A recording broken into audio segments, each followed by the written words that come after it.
नमस्कार मित्रों, मैं कृष्णकांत तिवारी पुनः एक बार आपके अपने परिवार के सक्सेस में हब में आप सभी का स्वागत करता हूं। और आप लोगों को आज सुबह वीडियो मिली होगी इंग्लिश के एक्टिव पैसिव वॉइस की, और आज की ये इवनिंग की क्लास है। इसका वीडियो आपको जब तक प्रोवाइड हो, ये यहाँ के नेटवर्क पर डिपेंड करता है, क्योंकि नेटवर्क कम चलता है हमारे यहाँ। आपको आज हम क्षेत्रफल वाला टॉपिक पढ़ाएंगे। मैथ आपका लगभग 65 से 70% कंप्लीट हो चुका है, और क्षेत्रफल आयतन का ख़त्म होते ही आपका सिलेबस 90% ख़त्म हो जाएगा। जिस तरह से प्रारंभिक शिक्षा और नवीन प्रयास का हो गया है, उसका भी 8-10% सिलेबस 2-3 वीडियो बचे हैं। फिर इसके बाद क्षेत्रफल और आयतन पढ़ाने के बाद इसमें भी 2 ही टॉपिक बचेंगे आपके। तो आज हमें पढ़ना है क्षेत्रफल। क्या पढ़ना है मित्रों? क्षेत्रफल पढ़ना है। तो क्षेत्रफल की सबसे पहले तो परिभाषा जानते हैं क्या होती है। वह तल जो किन्हीं भुजाओं से घिरी हुई आकृति के बीच बंद रहता है।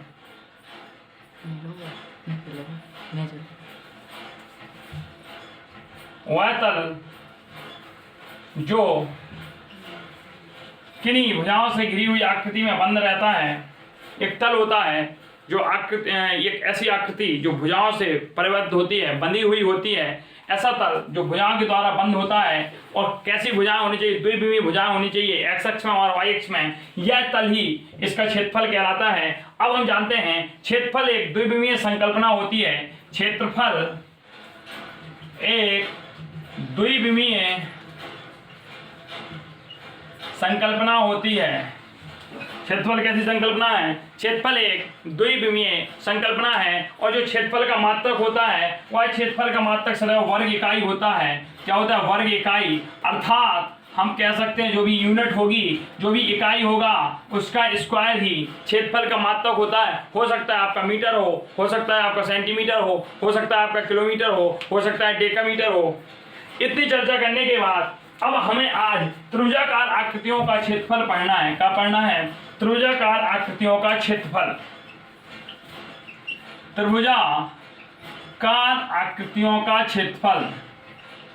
त्रिभुजाकार आकृतियों का क्षेत्रफल पढ़ना है और इसे जानना है। क्या होता है त्रिभुजाकार आकृति और इसका क्षेत्रफल? तो इसके बारे में हम आओ थोड़ी सी चर्चा कर लेते हैं। सबसे पहले जानते हैं त्रिभुज क्या होता है। त्रिभुज एक ऐसी संरचना होती है, 3 भुजाओं से घिरी हुई एक ऐसी संरचना।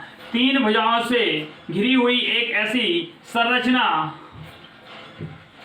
3 भुजाओं से घिरी हुई एक संरचना जिसे हम त्रिभुज कहते हैं। त्रिभुज को भुजाओं के आधार पर भी वर्गीकरण किया गया है और कोणों के आधार पर भी किया गया है। हम भुजाओं के आधार पर देखते हैं। भुजाओं के आधार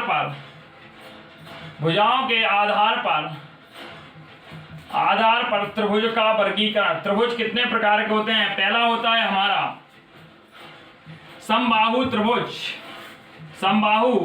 त्रिभुज। और इनके हम क्षेत्रफल परिमाप सभी जानते चलते हैं यहाँ से। समबाहु त्रिभुज क्या होता है?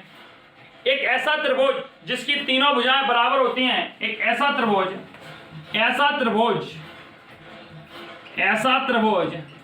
जिसकी तीनों भुजाएं बराबर होती हैं, समबाहु त्रिभुज कहलाता है। क्या कहलाता है? समबाहु त्रिभुज कहलाता है। और एक विशेष बात नोट कीजिएगा, नोट में डाल के, समबाहु त्रिभुज का प्रत्येक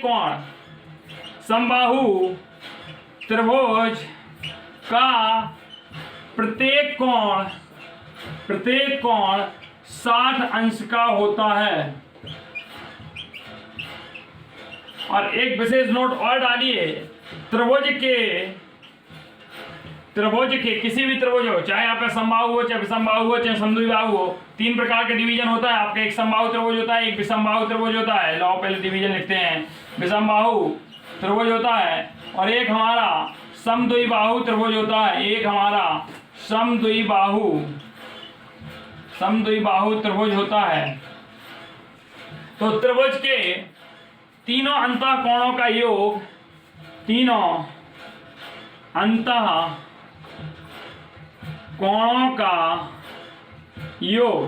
त्रिभुज के तीनों अंतः कोणों का योग सदैव 180 अंश होता है।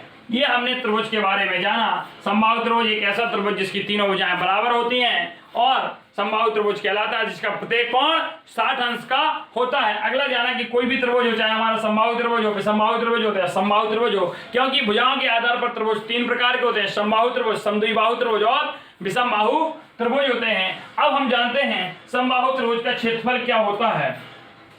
इसी के साथ जानते हैं समबाहु त्रिभुज का क्षेत्रफल। समबाहु त्रिभुज का क्षेत्रफल जो होता है वो होता है √3/4 गुणे भुजा की घात 2। एक और इसी में क्वेश्चन बन जाता है समबाहु त्रिभुज की ऊंचाई। साथ में क्वेश्चन भी कराते चलेंगे, वीडियो आपका थोड़ा बड़ा हो जाएगा 35 से 40 मिनट का। समबाहु त्रिभुज की ऊंचाई h बराबर होता है √3/2 गुणे भुजा। और अगर हमसे पूछ लिया जाए, देखो भाई आ रहा है यहाँ कि नहीं, समबाहु त्रिभुज का परिमाप, समबाहु त्रिभुज का परिमाप होता है 3 गुणे भुजा। कोई भी त्रिभुज हो, कोई भी आकृति हो, दुनिया की कैसी भी आकृति हो, यदि हमें उसका परिमाप निकालना है, याद से सुनो दोस्तों, इसको बिल्कुल नोट कर लो। दुनिया की कोई भी आकृति हो, कैसी भी आकृति हो, यदि हमें इसका परिमाप निकालना है तो परिमाप निकालने के लिए हमें इसकी समस्त जो आकृति दी है, चाहे वो अपनी त्रिभुज हो, चाहे चतुर्भुज हो, चाहे पंचभुज हो, चाहे षष्ठभुज हो, चाहे n भुज आकृति हो, उसकी सारी भुजाओं का योग ही हमारा क्या कहलाता है, परिमाप कहलाता है। यहां तक हमारी इतनी बात क्लियर हो गई। अब हम इन पे कुछ प्रश्न कर लेते हैं, कुछ प्रश्नोत्तरी करते हैं समबाहु त्रिभुज पर, फिर उसके बाद हम समद्विबाहु त्रिभुज की बात करते हैं, फिर समकोण त्रिभुज की बात करते हैं। तो हम इस पर कुछ प्रश्नोत्तरी करते हैं मित्रों। हाँ मित्रों, तो ये आपके पास सामने कुछ क्वेश्चन देख रहे होंगे और ये हमारे समबाहु त्रिभुज पर आधारित जो क्वेश्चन है उन्हें हम कर लेते हैं। पहले एक समबाहु त्रिभुज की प्रत्येक भुजा 4 सेंटीमीटर है। पहला क्वेश्चन देखते हैं, यदि एक समबाहु त्रिभुज की प्रत्येक भुजा, तो यहां देखते हैं इनका सॉल्यूशन। समबाहु त्रिभुज की भुजा, समबाहु त्रिभुज की भुजा बराबर 4 सेंटीमीटर है, तो इस त्रिभुज का क्षेत्रफल, हमें पता है समबाहु त्रिभुज का क्षेत्रफल का फॉर्मूला क्या होता है, समबाहु त्रिभुज का क्षेत्रफल बराबर होता है √3/4 गुणे भुजा की घात 2। तो बस रख दो यहाँ √3/4 गुणे 4 की घात 2, मतलब √3/4 गुणे 4 गुणे 4, 4 से 4 कट गया, 4√3 सेंटीमीटर स्क्वायर, ये इसका क्षेत्रफल हो जाएगा। उसने पूछ लिया समबाहु त्रिभुज की ऊंचाई क्या होगी, तो ऊंचाई का फॉर्मूला होता है समबाहु त्रिभुज की ऊंचाई बराबर √3/2 गुणे भुजा, √3/2 गुणे भुजा, √3/2 भुजा 4 सेंटीमीटर होती है, 2 दूनी 4, ये हो जाएगा हमारा 2√3 सेंटीमीटर। आगे इसने पूछ लिया परिमाप, तो हमें पता है समबाहु त्रिभुज इस प्रकार से बनेगा, ये इसकी भुजा होगी हमारी 4, 4, 4, तो हम तीनों भुजाओं का योग ही इसका परिमाप होगा। तो परिमाप बराबर हो जाएगा 3 गुणे भुजा 4 × 12 सेंटीमीटर। ये हमारा समबाहु त्रिभुज का एक प्रश्न हो गया। अब इसके बाद हमारे 2 त्रिभुज और हैं, उन पर हम चर्चा कर लेते हैं मित्रों। हमने कहा था पहले नहीं कुछ चर्चा करते हैं, फिर इसके बाद ये सवाल जो आपके सामने लिखे हैं सारे सवाल आपको सॉल्व कराए जाएंगे। पहला क्वेश्चन हो चुका है, देखो दूसरा होता है मित्रों हमारा समद्विबाहु त्रिभुज। समद्विबाहु त्रिभुज, समद्विबाहु त्रिभुज का तात्पर्य क्या होगा, एक ऐसा त्रिभुज जिसकी 2 भुजाएं बराबर हों, जिसकी 2 भुजाएं बराबर हों उसे हम समद्विबाहु त्रिभुज कहते हैं। एक ऐसा त्रिभुज जिसकी 2 भुजाएं बराबर हों समद्विबाहु त्रिभुज कहलाता है। और समद्विबाहु त्रिभुज की एक और विशेषता होती है कि 2 बराबर भुजाओं के द्वारा आधार पर बने जो कोण होते हैं, इसमें 2 कोण भी कैसे होते हैं, बराबर होते हैं। तो समद्विबाहु त्रिभुज को लिखते हैं ऐसा त्रिभुज जिसकी 2 भुजाएं बराबर होती हैं, ऐसा त्रिभुज जिसकी 2 भुजाएं बराबर होती हैं, वह एक असमान होती है,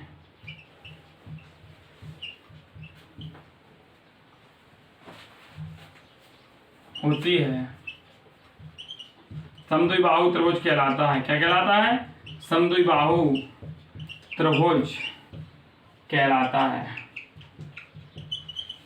ठीक है, अब हमें जानना है समद्विबाहु त्रिभुज का क्षेत्रफल क्या होता है।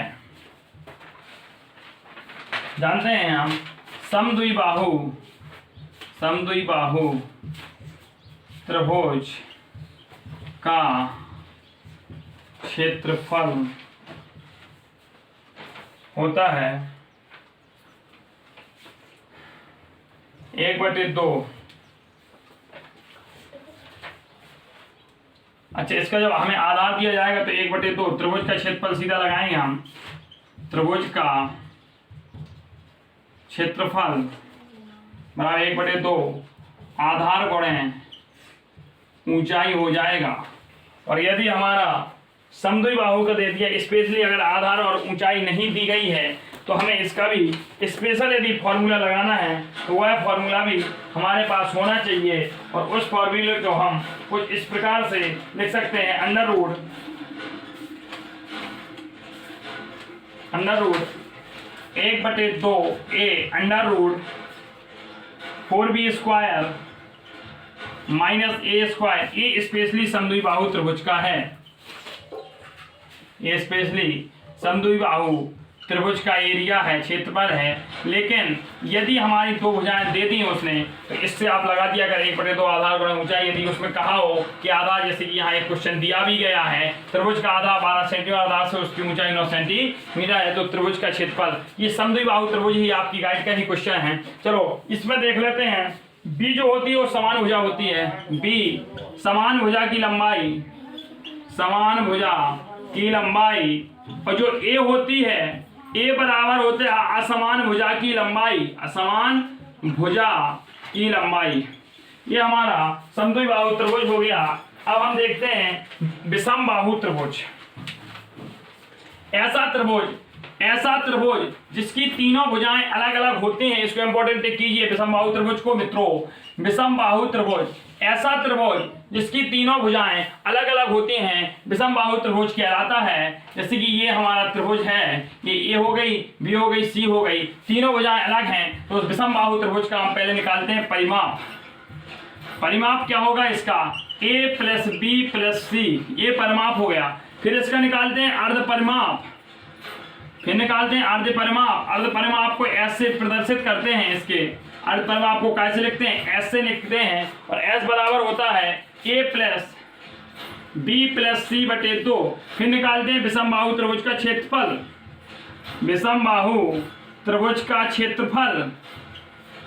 तो विषमबाहु त्रिभुज का क्षेत्रफल होता है मित्रों अंडर रूट s - b और s - c, ये हमारे विषमबाहु त्रिभुज का क्षेत्रफल होता है। अब इसी पे आधारित हम प्रश्न कर लेते हैं। क्वेश्चन नंबर 5 को पढ़ते हैं। एक त्रिभुज की भुजाएं क्रमशः 5, 6 और 9 सेंटीमीटर दी हैं। मतलब a बराबर 5 सेंटीमीटर दे दिया, b बराबर 6 सेंटीमीटर दे दिया, c बराबर 9 सेंटीमीटर दे दिया। कह रहा है त्रिभुज का क्षेत्रफल व परिमाप, ध्यान रखो क्या कहा? परिमाप, नॉट अर्ध परिमाप। तो पहले हम परिमाप निकालते हैं। चलो परिमाप निकालो। परिमाप में हमें पता है कि तीनों भुजाओं का योग करना है। 9, 6, 15, 5, 20 सेंटीमीटर, ये परिमाप आ गया त्रिभुज का। उसने कहा नहीं कि विषमबाहु है, लेकिन विषमबाहु की मैंने आपको परिभाषा बताई थी। ऐसा त्रिभुज जिसकी तीनों भुजाएं अलग अलग होती हैं विषमबाहु त्रिभुज कहलाता है। इसकी तीनों भुजाएं अलग अलग हैं, इसलिए विषमबाहु त्रिभुज हो गया। अब हम निकालते हैं अर्ध परिमाप। अर्ध परिमाप मतलब आधा, परिमाप का आधा। तो परिमाप टोटल 20 है, इसका आधा कर दोगे, या ऐसे नहीं निकालना तो आप वही फॉर्मूला लगाएं, a + c/2, तब भी वही आएगा। a हमारा 5 है, b हमारा 6 है, c हमारा 9 है बटे 2, ये हमारा 20/2 हो जाएगा। ये हमारा 10 सेंटीमीटर अर्ध परिमाप हो गया s। बस अब क्या है, हमें विषमबाहु त्रिभुज का क्षेत्रफल निकालना है। हम इस सूत्र में इन सब की वैल्यू रख देंगे। इस सूत्र में रखते हैं तो क्या हो जाएगा? अंडर रूट s की वैल्यू हमारी कितनी है? 10 सेंटीमीटर है। s माइनस ए क्या है? 10 - 5 है। 10 - b की वैल्यू क्या है? 6 है। c की वैल्यू क्या है? 10 - 9 है।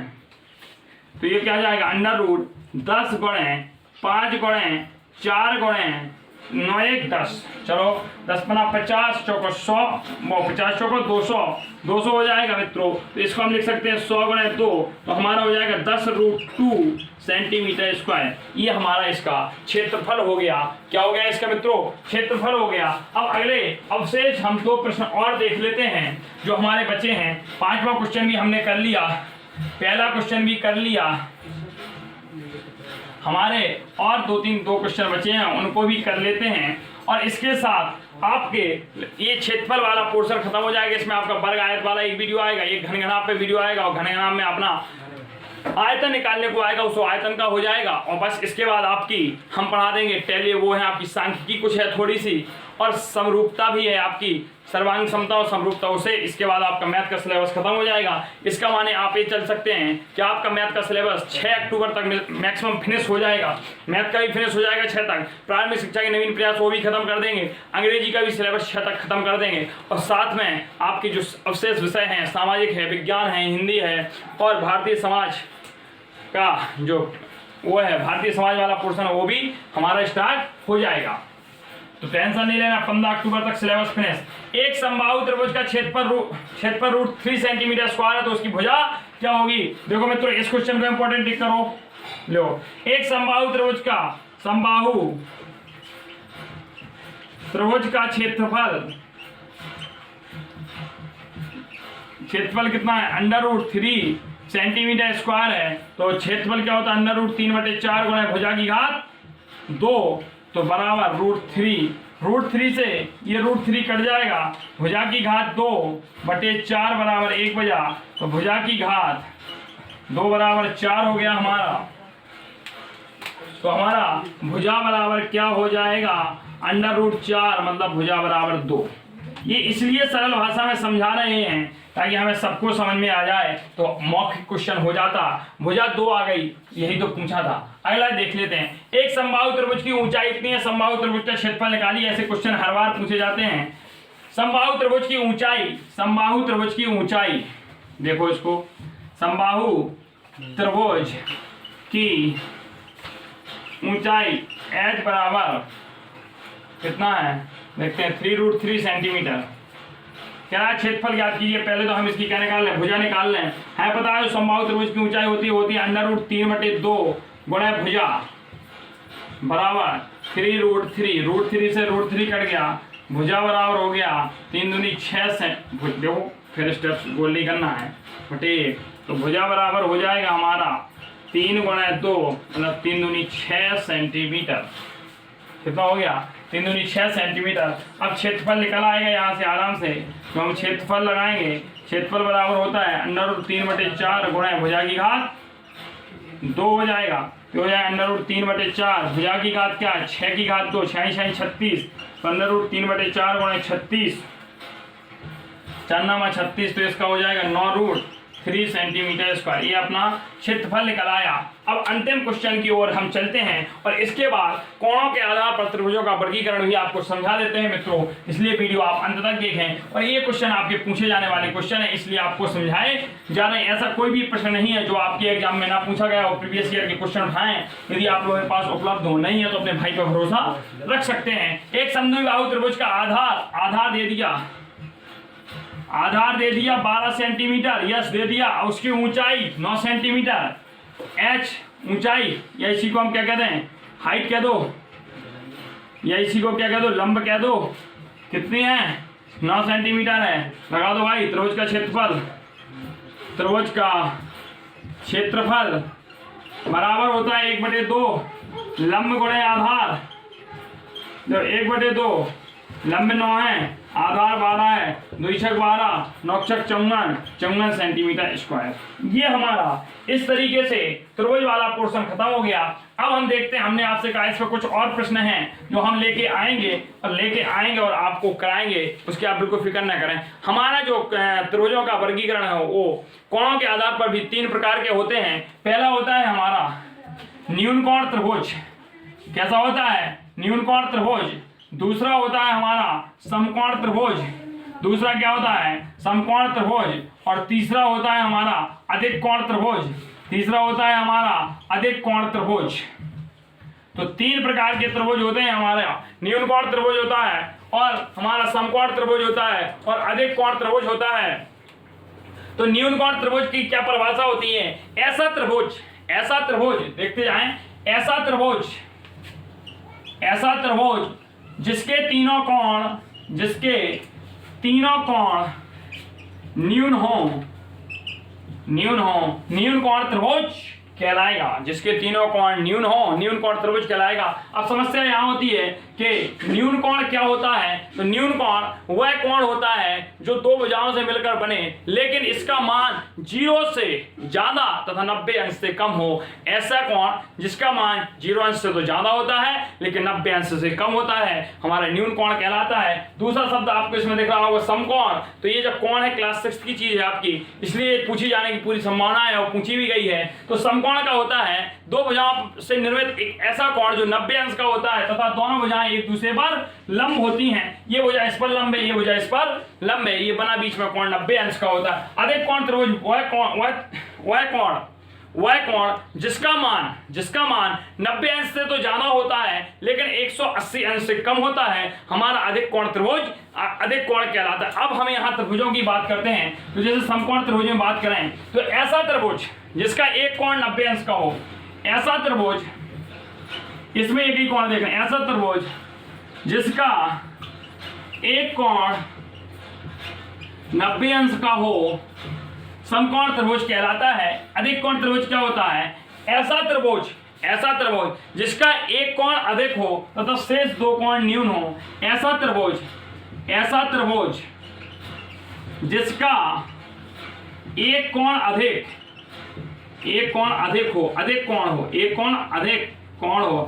कोण का तात्पर्य हो गया 90 से ज्यादा हो तथा शेष दो न्यून होते हैं, शेष दो कोण न्यून होते हैं,